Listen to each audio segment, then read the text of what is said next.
Matthew, Mark, Luke, and John, my friend, they wrote between 90 to 110 years after Jesus. Paul wrote between 50 and 60 years after Jesus.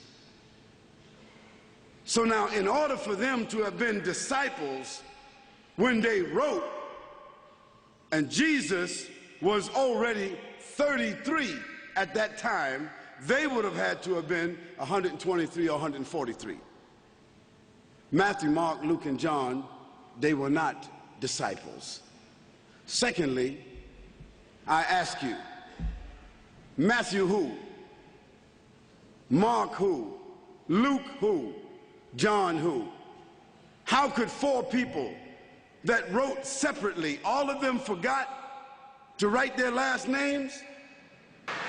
The second thing, the third thing, not only did they forget to write their last names, but they began their chapters, although they wrote separately from each other, they all started out the same. They all said, according to, according to, according to, according to. Now, what's your name, sir?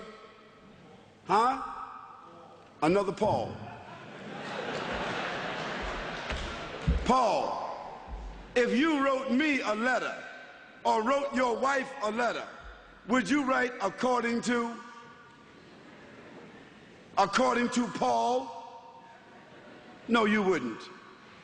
You would write your name at the end, and if you were asking for a debt that I owed you, you would write your last name and your address.